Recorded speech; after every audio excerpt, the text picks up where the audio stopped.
দুদু ভাইয়ের কাছে আসতে চাই। তিনি বেশ কিছু কথা বলছিলেন, যেটি বলছেন যে জেনজিদের কাছে তারা পরিবর্তন চায়, সেই পরিবর্তনের ফলস্বরূপই ডাকসুর নির্বাচন। নতুন প্রজন্মের কথা বলছেন যে সেই নতুন প্রজন্মের ভোটেই হয়তো উনি বলছেন যে শিবিরের জয় হয়েছে।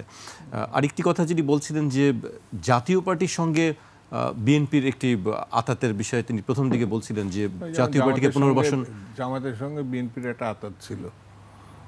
এটা জামাতের সাথে বিএনপির আতাত তো অনেক আগে।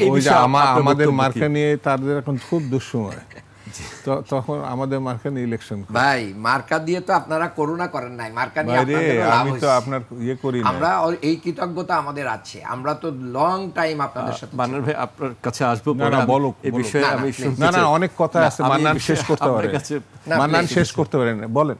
না ঠিক আছে, মান্নান কথা বললে শুনতে হয়।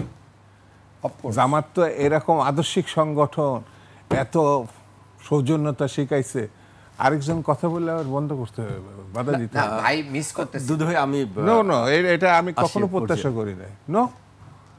আমি কখনো দাড়িপাল্লা নিয়ে ইলেকশন করছি নাকি? এটা বললে খাবেন কে?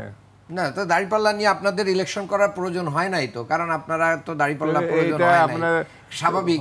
লজ্জা লাগে? না আমাদের লজ্জা লাগে না, কারণ হচ্ছে আপনারা মিলেমিশে থাকতে পারেন বলেই তো দাড়িপাল্লা ধানের শীষ রাখতে পারছেন, আমরা তো ওইটা পারি নাই।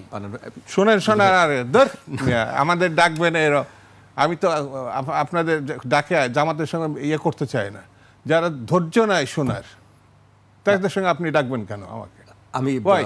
আমি আপনার কাছে আসবো। না আপনি বাকি যে সময় আছে সেই সময়টা তাকে দেন, আমি একটা কথা বলবো না, জাস্ট আমি শুনে যাবো, আপনার সময় কভার করে আমি উঠে চলে যাব, কোনো অসুবিধা নাই। দুদু ভাই একটু আমি অন্য প্রসঙ্গে আসি। না আমি আমার সময়টা তাকে দিয়ে দিলাম, আপনি আরো যদি কথা বলতে আমরা আপনার কাছে শুনতে চাই, আমরা আপনার কাছে শুনতে চাই। আমি আর কথা বলবো, আপনি বলেন, আমার বাকি সময় ভাইকে দিলাম, অসুবিধা আমার আর কথা বলার ইচ্ছা নেই। দুজনের সময়ই আমাদের প্রয়োজন, আমরা চাই। আমি একটু অন্য প্রসঙ্গে আসতে চাই। আমি জুলাই আমি একটা ভুল জায়গায় আসছি ভাই, তাহলে এটুকু বলে রাখি, আপনি যদি পারমিশন দেন আমি উঠে চলে ভাই। আপনি তো সিনিয়র আমাদের, আপনারা তো ধৈর্য।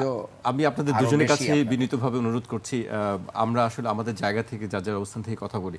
যদি আমি আপনাকে রিকোয়েস্ট করছি, না ভাই যার অবস্থান থেকে না, আমি কথা বলবো, তার কথা বলার সময় একেবারে চুপ হয়ে থাকলাম। আমি যে এখানে আসি এটাই তো বুঝতে দিলাম না। জি, আমার একটা কথা যখন পছন্দ হবে, কথা বলবেন না। আমার টকশোর বয়স 30 বছরের ঊর্ধ্বে।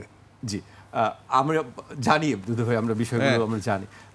আমি আশা করব তিনি আর কোনো কথা বলবেন না, আপনার কথাই শেষ। না সেই জন্য আমার আর ওই রুচির মধ্যে নাই।